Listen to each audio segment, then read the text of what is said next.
Great. Thank you so much. And thanks for having me here to present on this topic. So this topic is actually then split up into two different presentations. And I'm going to present the first half of this. The second half really gets more into the treatment recommendations and guideline-based recommendations. But we're going to focus more on treatment considerations and risks of non-treating in people who have bipolar disorder who are pregnant. And I have no disclosures to disclose. And so the big learning objective here for this talk is to analyze the efficacy, risks, and benefits of withholding or utilizing psychiatric medications for bipolar disorder during the prenatal and peripartum periods. This slide set was presented first last month at the American College of Clinical Pharmacy meeting. So I want to start with people with the patient experience, the experience of those with lived experience in this area. And this question comes up quite frequently. So on our Bipolar, which is part of Reddit, it's a subreddit, it's a forum where people can just talk about things. A question was posed recently, which was, were you on meds during your pregnancies? I'm terrified of getting pregnant and having to either stop getting my meds or switch kinds. And so you can see a variety of different responses to this question by different people with different experiences. So one person reassured the person they don't have to cold turkey their meds. They don't have to just discontinue their medications. Somebody else talked about their experience having a 2-year-old and staying on their medications through that pregnancy and how they feel much more stable and happy at this point. Another person talked about switching to lamotrigine, which is more preferred in pregnancy situations. And we may talk just briefly about that a little bit here, but this patient switched over to a different.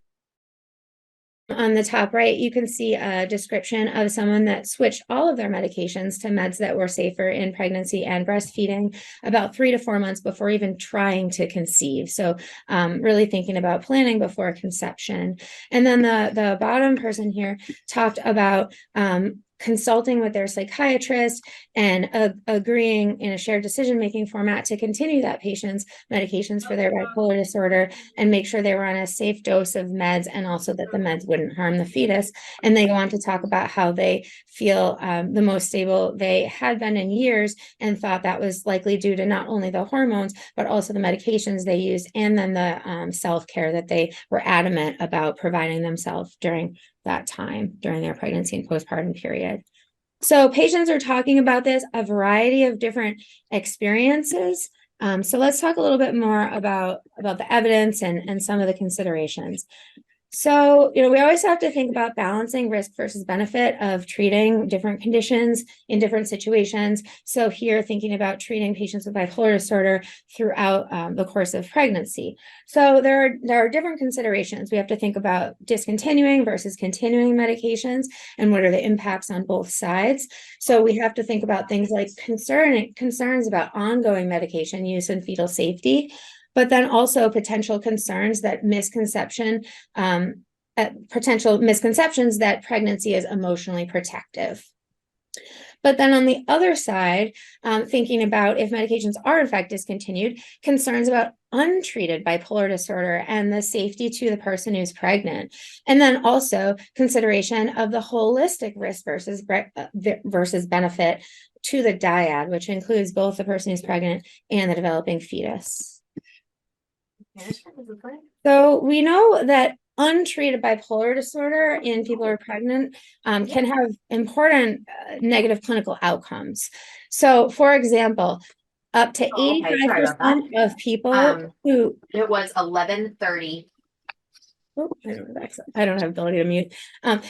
Up to 85% of people who have a mood episode with discontinuation mood stabilizer versus only 37% who had a mood episode with continuation of mood stabilizer during pregnancy. We know that if someone has a mood episode in their first delivery, people are twice as likely to have a first mood episode in their first delivery than with subsequent ones. So first delivery is the highest risk point. And if someone does have a mood episode in their first delivery or any delivery, they're twice as likely to not have more children after that versus those who had no episode. So really important, not just patient outcomes, but also family and family planning outcomes. And then also we know that treatment actually reduces episode recurrence by 66%. It cuts the risk of a episode recurrence, so mania or depression, by 66%. And you can see that last statistic on the right-hand side chart there. So thinking about impact of perinatal depression on the dyad, so looking on the left-hand side, the maternal impact or impact on the pregnant person. So increased risk of preeclampsia and surgical delivery if the pregnant person experiences perinatal depression. Strikingly, maternal suicide deaths outnumber mortality in pregnancy related to hemorrhage or hypertensive disorders. Maternal suicide deaths outnumber those two other important potentially fatal outcomes of pregnancy. These are really, really important things to consider and directly related to perinatal depression. We also know that people who have perinatal depression have a higher use of substances during pregnancy and have reduced prenatal care and often inadequate maternal weight gain. And then when we look at the fetus, the infant or the child, we can see impacts as well. So we see that there's an increased risk of preterm birth, increased risk of low birth weight, and intrauterine growth restriction in people who were exposed to in someone who was exposed to someone experiencing perinatal depression while they were in utero. And then finally, as a child, there's been shown evidence of developmental delay at 18 months.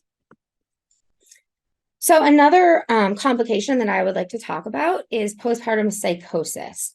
And so postpartum psychosis is very, very rare. That overall estimate is about 0.1 to 0.2%. However, the risk increases to 1 in 7 rather than 1 in 1,000 if someone has a history of postpartum psychosis.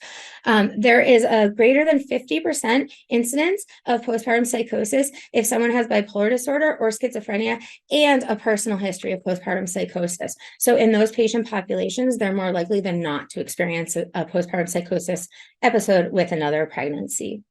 We also know that risk increases 2.5-fold if someone has bipolar disorder and a first-degree relative with postpartum psychosis. So family history is really important, and that's compared to those with bipolar disorder, but no family history of postpartum psychosis.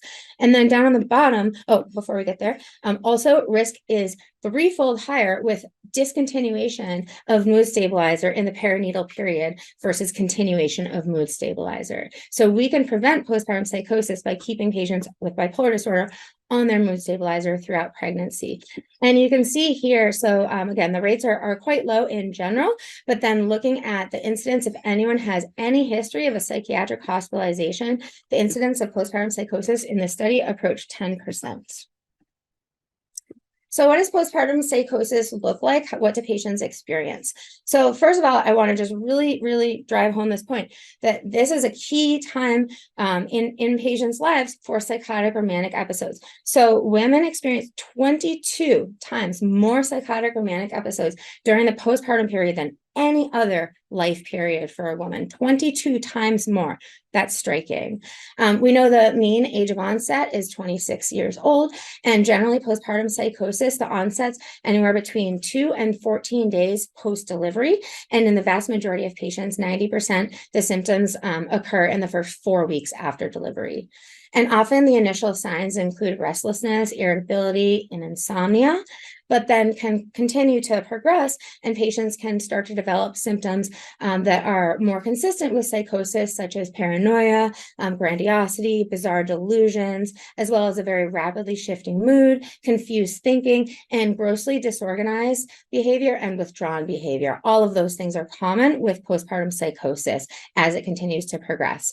There are delusions that are often present, and they do often revolve around the infant, but not always. And sometimes they include altered infant identity or sense of persecution from the baby. Auditory hallucinations can also instruct self-harm, and they can also, in rare situations, but can also instruct infant harm. Suicide, as I mentioned, is a really important outcome of perinatal depression, but also postpartum psychosis. So in postpartum psychosis, psychosis combined with a lack of insight and judgment can lead to death by suicide. And we know that in people who do have a death related to pregnancy or maternal death, mental illness contributed to 12% of those situations, those deaths, and 83% of those were death by suicide.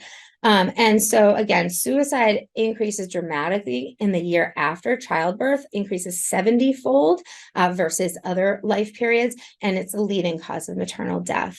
And then when we look at suicide in people who have postpartum depression, or excuse me, who are postpartum in general, so either postpartum depression or postpartum psychosis, versus women who are not postpartum, we see a little bit different factors in method of death by suicide. So in women in general, about 48% of death by suicides are done via what are considered nonviolent means. So a most common one being poisoning or an overdose. But in patients who have postpartum psychosis, only about 11% of suicide, patients who are postpartum in general, psychosis or depression, only 11% of suicide deaths were nonviolent up to 1 year postpartum versus 89%, which were considered violent. And you can see again, in women, this is much less common, but you can see the most common ones were hanging, jumping, and stabbing. And then infanticide and neonaticide are also really important outcomes that we absolutely want to prevent. So patients with postpartum psychosis, about a quarter to a third, do have delusions about their infant, but only 9% actually do have thoughts of causing harm to that infant. There is just under a 5% rate of infanticide if a patient does have postpartum depressive psychosis versus under 1% if a patient has psychosis without overt depression. So having psychosis, but also having features of depression does also seem to be really important as it relates to infanticide.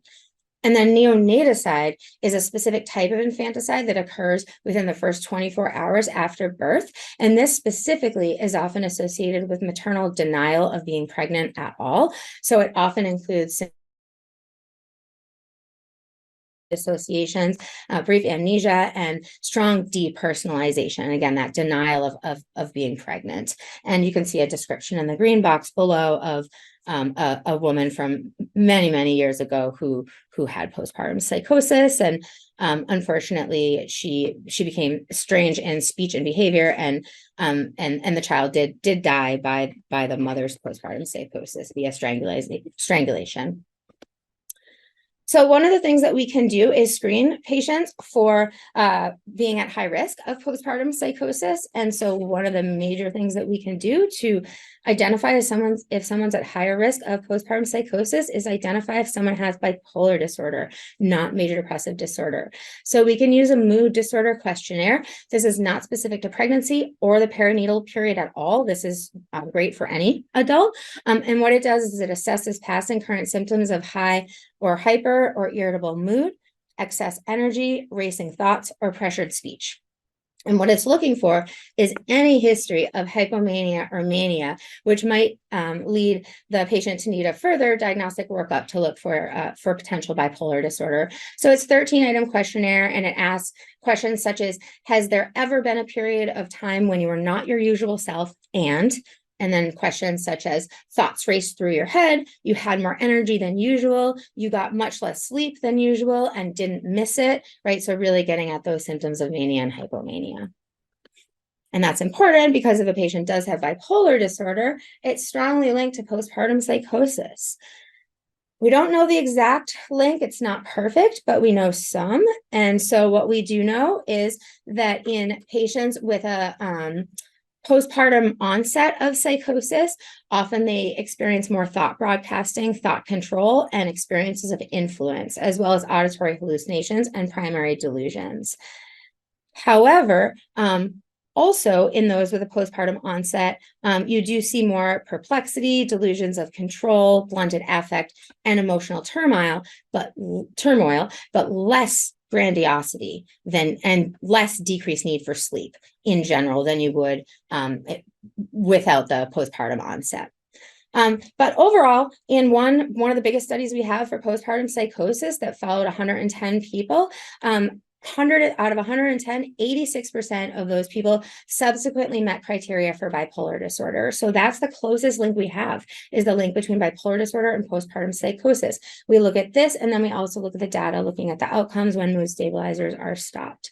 We also know that family history of postpartum psychosis is really important because it's associated with twofold more postpartum episodes versus no family history in patients with bipolar disorder. And then this is really striking. Again, in patients with bipolar disorder, postpartum psychosis occurs in 260 per 1,000 deliveries. So 26 per 100 deliveries, 26% of the deliveries versus 1 or 2 per 1,000, or 0.1 to 0.2% of deliveries in the general population. It's hundreds of folds higher incidence with bipolar disorder. And that's a really important point. So balancing maternal and fetal wellness needs. So thinking about the risk of postpartum depression, thinking about the risk of death by suicide, thinking about the risk of acute mania, thinking about the risk of postpartum psychosis, and then thinking about the risk of infanticide and neonaticide, it really seems like in most situations, we should be continuing medication. So we have some guidelines now that have come out and that talk about this. And what we know is that treating bipolar disorder during pregnancy reduces the rates of childhood-related mood episodes, including that postpartum depression and postpartum psychosis we talked about. And for about half of people who discontinue their mood stabilizer, they're going to have a recurrence of the mood episode in that first trimester, right? Let alone in the postpartum period.